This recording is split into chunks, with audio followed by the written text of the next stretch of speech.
مکہ سن 619 عیسوی۔ مکہ میں اسلام کے آخری پیغمبر محمد الرسول اللہ صلی اللہ علیہ وآلہ وسلم کو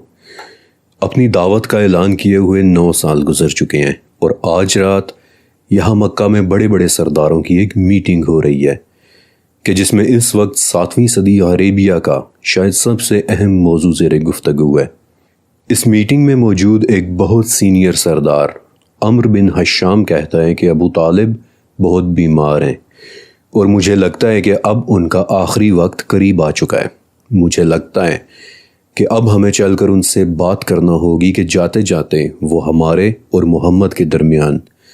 اس جھگڑے کا فیصلہ کر کے جائیں تو بہتر رہے گا، ورنہ ایسا نہ ہو کہ وہ تو اس دنیا سے چلے جائیں لیکن اس کے بعد اگر ہم نے محمد کے ساتھ سختی سے کوئی بات کی تو کہیں عرب ہمیں یہ طعنہ نہ دیں کہ جب تک شیخ زندہ تھا یہ لوگ ڈر کے مارے محمد سے دور ہو کر بیٹھے رہے، لیکن جوں ہی آج وہ مرا تو ان لوگوں کے اندر کی دلیری اور مردانگی بھی بیدار ہو گئی ہے۔ عمرو بن حشام کی اس بات کو میٹنگ میں موجود تمام سرداروں نے تہہ دل سے پسند کیا، اور یوں 25 سرداروں کے گروپ نے میٹنگ ختم ہونے سے پہلے ایک حلف لیا کہ کل وہ سب مل کر ابو طالب کے پاس جائیں گے اور ان سے انصاف کا تقاضا کریں گے۔ مکہ سن 619 عیسوی، ابو طالب کے گھر پر۔ آج مکہ کے 25 بڑے بڑے سرداروں نے مل کر ابو طالب کے گھر آنے کا فیصلہ کیا ہے اور ان کے سامنے اپنا مقصد رکھ رہے ہیں کہ اے ابو طالب ہماری بات سنیں، آپ ہمارے سردار ہیں، ہمارے بڑے ہیں، لیکن اب ہم آپ کے بھتیجے سے بے حد تنگ آ چکے ہیں اور اب ہم آپ سے انصاف کا تقاضا کرنے آئے ہیں۔ آپ اپنے بھتیجے کو سمجھا دیں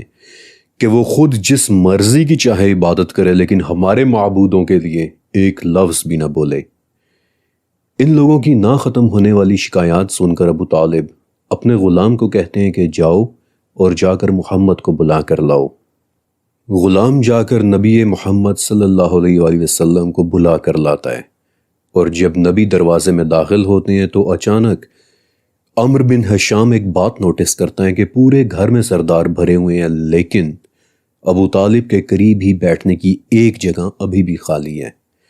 تو اچانک اس کے دل میں ایک خیال آتا ہے کہ کہیں ایسا نہ ہو کہ محمد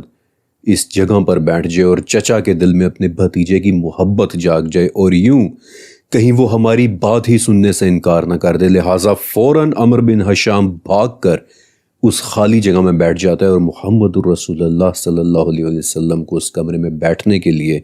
صرف دروازے کے پاس ایک چھوٹی سی جگہ ہی مل پاتی ہے، اور یہ گفتگو ایک مرتبہ پھر سے شروع ہوتی ہے۔ ابو طالب کہتے ہیں کہ میرے پیارے بیٹے، تم دیکھ رہے ہو کہ آج تمہاری قوم کے تمام بڑے بڑے سردار تمہارے گھر پر آئے ہیں اور تم سے صرف اتنا چاہتے ہیں کہ تم ان کے معبودوں کی توہین اور برائی کرنے سے باز آ جاؤ، اور نہ صرف یہ بلکہ یہ لوگ اتنی اجازت دینے کو بھی تیار ہیں کہ تم جس کی چاہے مرضی ہے عبادت کرو، انہیں کوئی اعتراض نہیں۔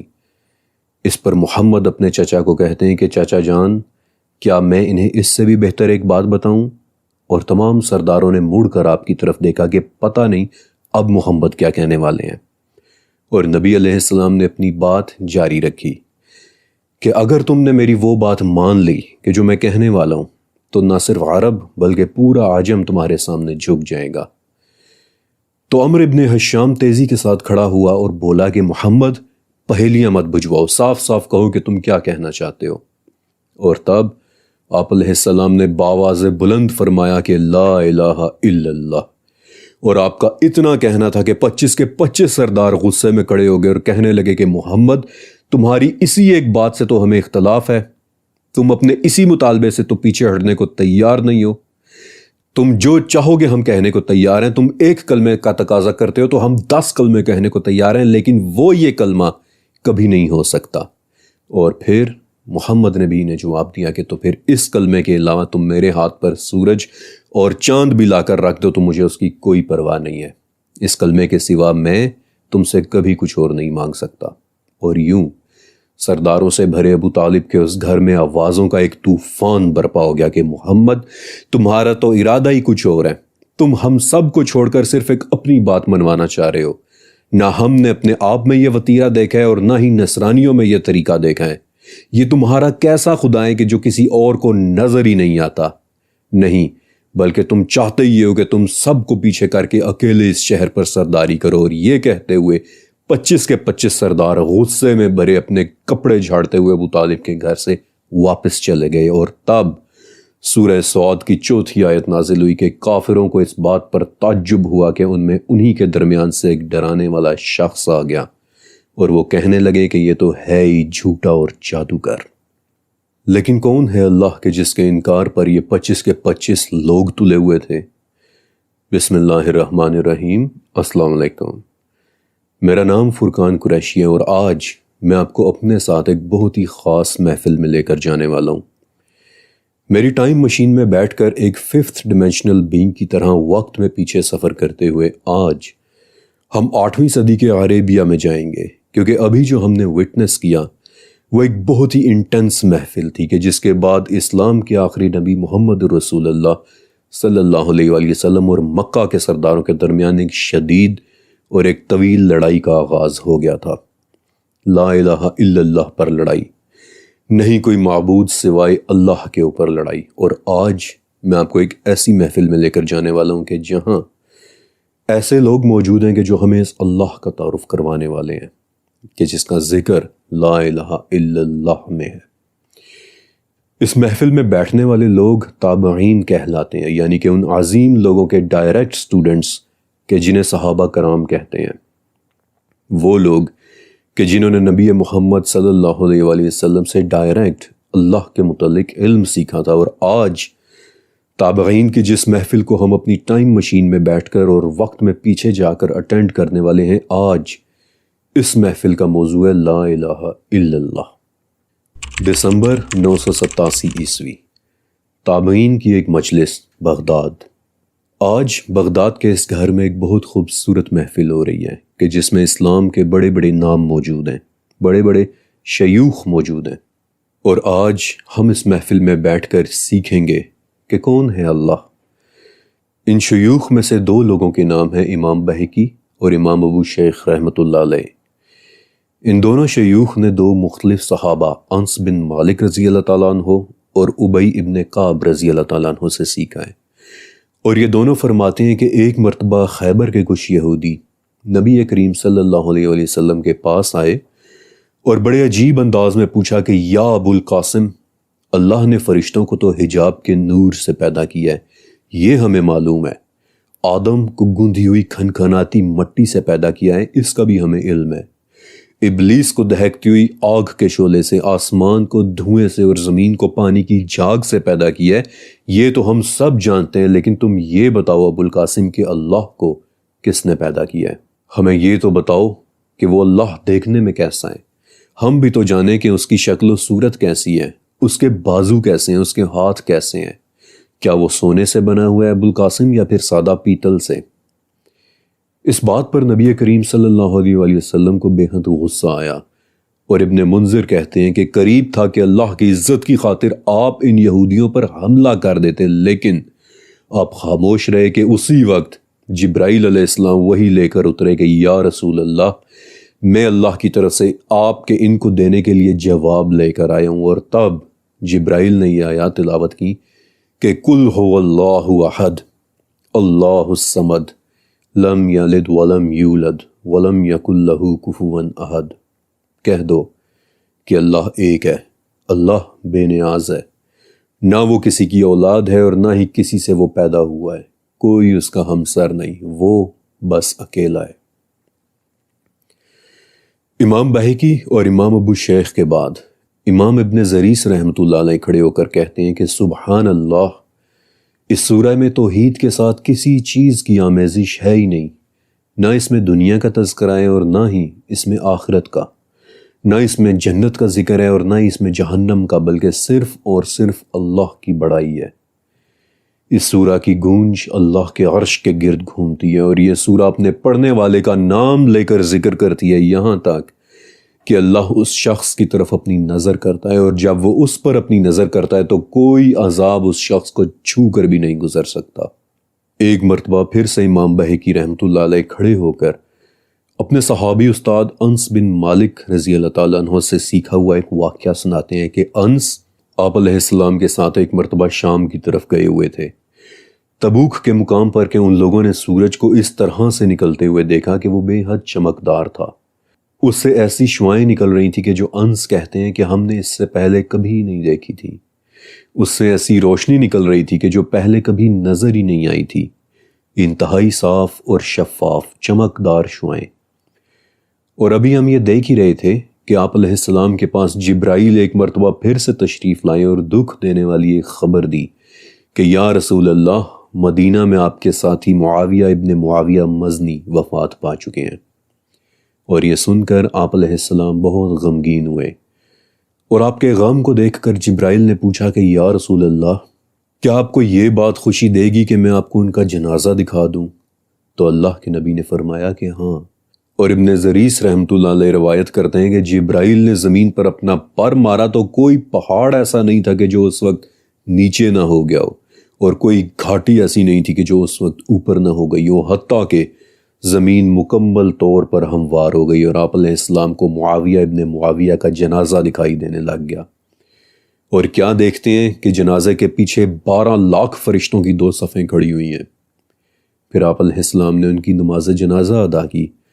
اور پھر جبرائیل سے حیرانی کے ساتھ پوچھا کہ یا جبرائیل، معاویہ ابن معاویہ نے ایسا کیا تھا کہ ان کے جنازے میں اس قدر فرشتے آئے تھے؟ تو جبرائیل نے فرمایا کہ یا رسول اللہ، یہ شخص اٹھتے بیٹھتے چلتے پھرتے قل هو اللہ احد کہا کرتا تھا۔ تمام شیوخ ابن زریس اور انس بن مالک کی اس روایت پر اللہ اکبر کہتے ہوئے اپنی گفتگو جاری رکھتے ہیں۔ اور پھر امام ابو یعلا اور ابن انباری اپنی اپنی مصاحف میں ایک بار پھر حضرت انس رضی اللہ تعالیٰ عنہ سے روایت کرتے ہوئے بیان کرتے ہیں کہ ایک مرتبہ نبی کریم علیہ السلام نے کسی سریہ کے لیے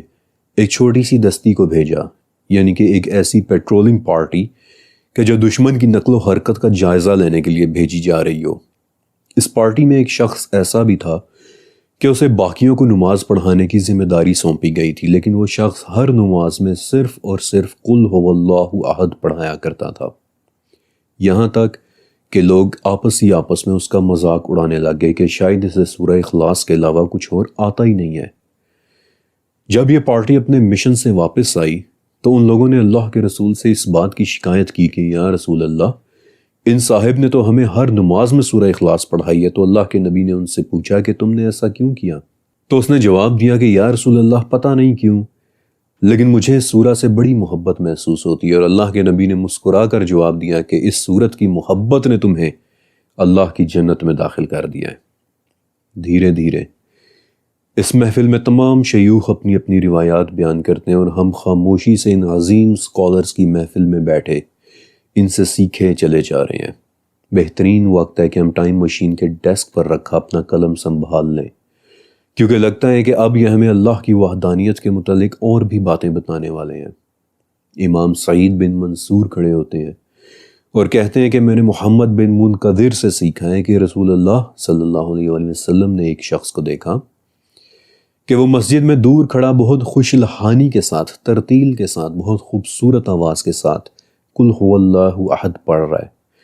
تو اللہ کے نبی نے اسے اپنے پاس بلایا اور کہا کہ تو جو چاہتا ہے وہ اللہ سے مانگ لے، کیونکہ اب وہ تجھے قل هو اللہ کے بدلے عطا کر دیا جائے گا۔ ابن زریس سبحان اللہ کہتے ہوئے کھڑے ہوتے ہیں، اور امام سعید کی بات کی تائید کرتے ہوئے فرماتے ہیں کہ میں نے اپنے اساتذہ سے یہ بھی سیکھا ہے کہ قل هو اللہ احد پڑھنے والے کے لیے جنت میں 2 ایسے عظیم الشان گھر بنائے جائیں گے کہ جو جنت میں رہنے والے ہر شخص کو نظر آئیں گے۔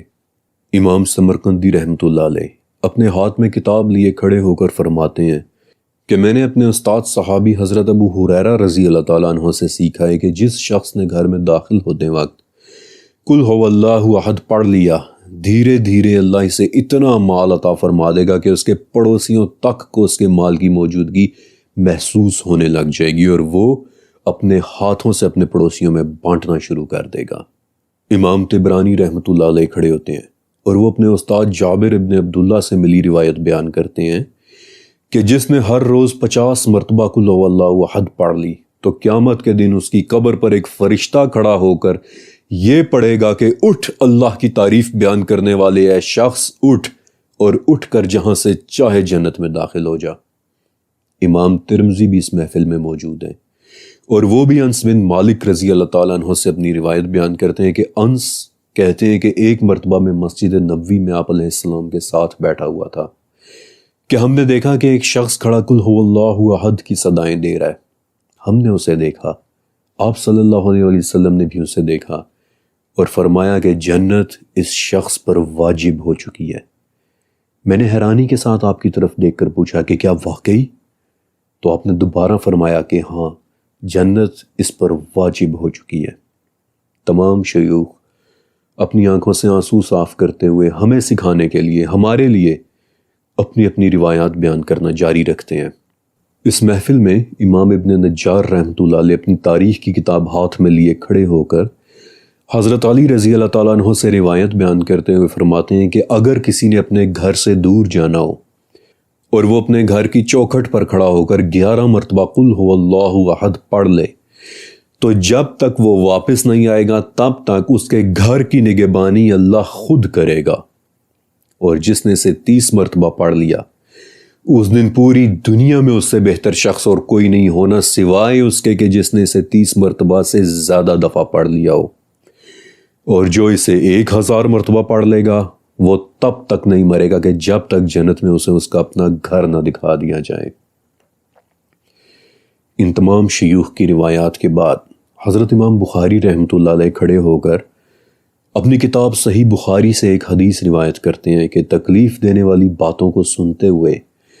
صبر کرنے میں اللہ سے زیادہ صابر اور کوئی نہیں ہے۔ لوگ کہتے ہیں کہ اس کی اولاد ہے، جبکہ وہ کہتا ہے کہ اے ابن آدم میں تنہا ہوں، میں ایک ہوں، میں اکیلا ہوں، میں بے نیاز ہوں، نہ میری کوئی اولاد ہے اور نہ مجھے کسی اور نے پیدا کیا ہے، بلکہ مجھ جیسا اور کوئی بھی نہیں ہے، لیکن پھر بھی وہ ابن آدم کو اس کے حصے کی روزی دیتا ہے، دیے چلا جاتا ہے۔ اور سب سے آخر میں ابو بکر احمد ابن علی اپنے استاد عیسیٰ ابن ابی فاطمہ سے روایت کرتے ہوئے کہتے ہیں کہ آپ تمام حضرات سن لو، جس دن سور پھونک دیا جائے گا اس دن اللہ رب العزت اپنے پورے جاہ جلال اور شان و شوکت کے ساتھ غضب میں ہوگا، یہاں تک کہ فرشتے خوف کے مارے زمین کو اپنے ہاتھوں سے پکڑے لرزتے ہوئے قل هو اللہ احد قل هو اللہ احد پڑھنے لگ جائیں گے، یہاں تک کہ رب ذوالجلال والاکرام کا غضب ٹھنڈا نہ ہو جائے۔ اللہ اکبر، اللہ اکبر۔ آج تابعین کی یہ محفل توحید کی محفل تھی، اور آج ہم نے اس میں جو کچھ آبزرو کیا ہے، جو کچھ یہاں سے سیکھا ہے، وہ تمام قرآن کے تیسرے حصے کے برابر ہے۔ وحدانیت، اللہ کی وحدانیت۔ کہہ دو کہ اللہ ایک ہے، اللہ بے نیاز ہے، نہ اس کی کوئی اولاد ہے اور نہ اسے کسی نے پیدا کیا ہے، اور کوئی بھی ایسا نہیں ہے کہ جو اس کے جیسا ہو۔ آج کی یہ محفل دلوں کو ہلا کر رکھ دینے والی تھی۔ یہ وہ محفل تھی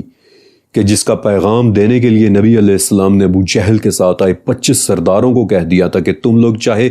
میرے ہاتھ پر سورج اور چاند رکھ دو، تب بھی میں یہ کہنا نہیں چھوڑوں گا کہ نہیں کوئی معبود سوائے اس اکیلے اللہ کے۔ آج کی اس محفل میں آنے نے میرے دل کو ہلا کر رکھ دیا، اور مجھے نہیں لگتا کہ اب ہم مزید اس محفل میں رک پائیں گے، کیونکہ اب اگر میں یہاں اس سے زیادہ رکا تو شاید میں اپنے آنسوؤں پر قابو نہیں رکھ سکوں گا۔ اس لیے آج وقت میں ہمارا یہ سفر صرف یہیں تک، اور انشاءاللہ اگلی قسط میں ہم اپنی ٹائم مشین میں بیٹھ کر ایک نئی جگہ، ایک نئی تاریخ اور ایک نئے وقت میں جائیں گے۔ کہاں، یہ تو آپ کو اگلی قسط میں ہی پتہ چلے گا۔ اللہ حافظ۔